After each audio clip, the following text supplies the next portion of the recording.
What if I told you that in the next 15 minutes you will learn how to build your own AI-powered chat application that is smarter than ChatGPT's web interface? Stay tuned because we are about to integrate Claude Sonnet 4 directly into an Angular application with a custom context that makes it incredibly powerful for your specific use case. Now, you've probably used AI chatbots before, but here's the thing. They don't know anything about your application, your users, or your specific business logic. What if we could create a chat interface that not only leverages the power of Claude's advanced reasoning, but also understands the context of our application? That is exactly what we are having here today. So here in front of us is a chat application that I created for the sake of this video. So you are able to see the header at the top here. And it is actually Claude AI Assistant. And the next, we have a context input field here. In this input field, we are setting our context that we would like to ask AI about. Okay. For this video, I added it like this, but in your code, you don't have to add input field. You could set it dynamically based on your own data. And after we add our context, we have to click on this button, Set Context here. So we click it and we get the context set. Now we're going back here and here's some text. So this text that you are seeing actually is a text that I asked Claude to generate for me. This is a kid story about cats where I asked Claude to mention 10 times word cat. Now we're going to test it here. So we're going to ask Claude here. Okay. And how many times a cat was mentioned in the story.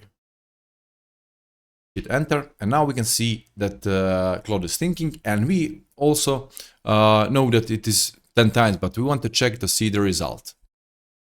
Okay, and down we can see the whole full response and the times where the cat was mentioned, and the word cat was mentioned 10 times in the story. That is actually correct. And now we are going to the project here. So I'll move just a bit. Okay. Now we are in the project, and one note here. Instead of doing everything from scratch and write all files now, I have uploaded the project to a Git repository, and you can download it and follow the explanation. So in the components folder here, we have two components, as we could see in the browser, so earlier.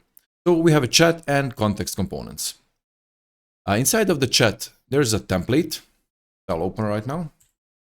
And in the template, you can see that this is just the logic, the showing and hiding the data, and sending the messages. And this is really straightforward and easy to understand. So I don't have to explain a bit here. Now, we're going to the chat component here. Actually, a TS file. And at the top of the file, we're using forms module. Yeah, we're using forms module here just to be able to send the data here using the chat component. And also, we are importing the Claude service that we'll check soon. As you can notice down below, we're using signals for user input and injecting the service after it here. Okay, the next is send disabled. This is just checking three states to disable or enable the send button actually. So it checks if we have a user text, or is Claude service loading the data, or is there a context for Claude. Then we have a send message method. Send message is actually just sending our message and resetting the input field here. After that, we are handling keyboard events. As you want to send the message if a user hits enter, but if it holds shift, then the user wants a new row instead of sending the message. So we are also handling that.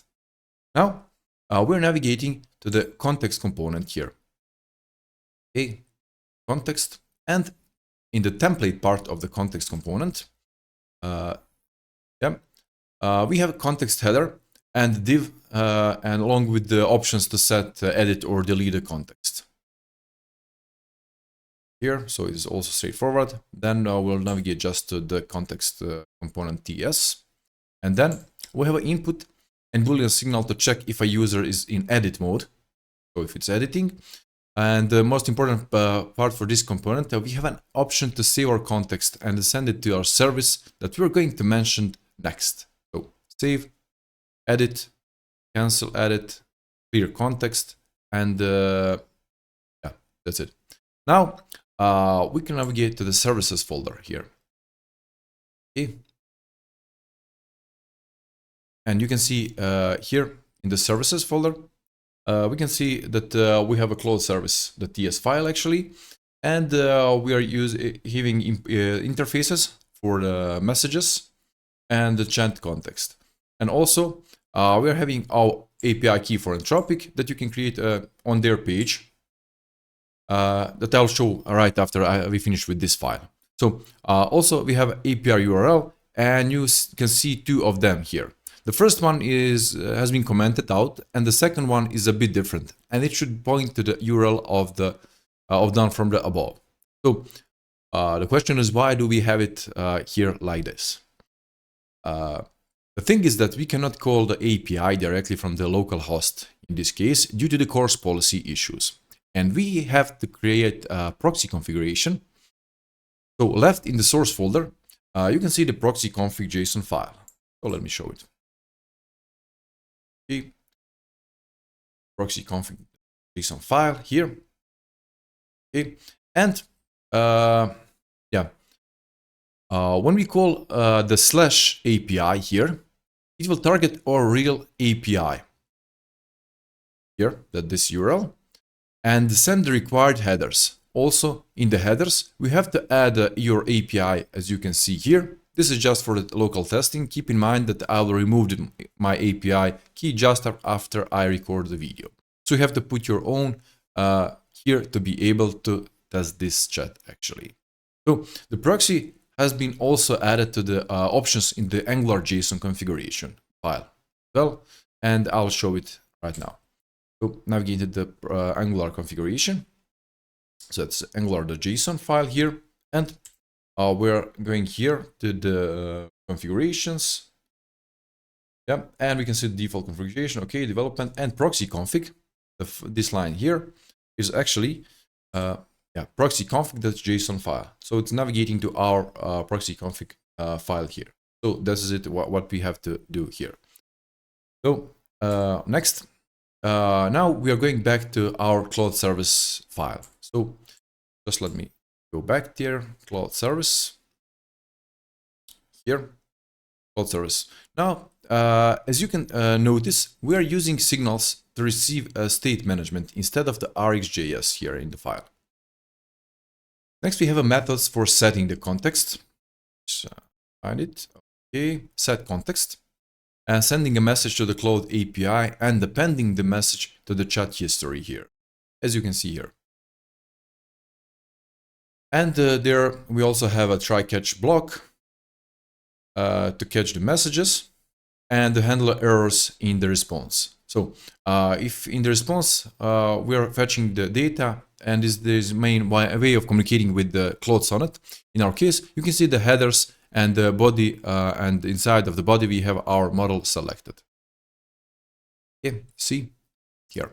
Also, there are methods for clearing the chat and the context as well. And finally, in the app component, we can see that we just call the app. Just let me find it. Okay. App component here. And so, as I said, and finally, in the app component, you can say we just call the app context and the app chat components.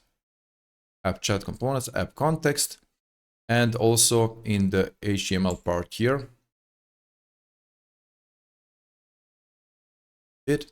So in the also we can see app component and app chat here. Then I haven't shown the CSS files as there is nothing special inside of them, but I have to show you just the Claude CLI and where to get the API key actually. So I'm navigating to their website here right now. Okay, and the website is and the website is console.anthropic.com and /settings, and we are going to the API keys. So you have to navigate to the settings and click the API keys actually from the left side. You can see that I have 2 of them here, and you can add your own. Just click on create key here and select your workspace and the name of your key. Then save and copy the key there. After that, just go back to our application and paste the key in the environments. So let me show that for you. Okay. Okay. And now we can see here that we have environments files here. So it's a production and it's an environment for development. Then you just have to copy and paste the keys here. So as I mentioned earlier, I'll remove my API keys from here and also from the Anthropic, because this is just for the testing purposes. And I think that was it for this video. I hope the video was helpful and you enjoyed the context. If you like the video or you would like to get more videos related to the web development and AI, please consider subscribing to my channel. Thanks for watching and see you in the next one. Bye.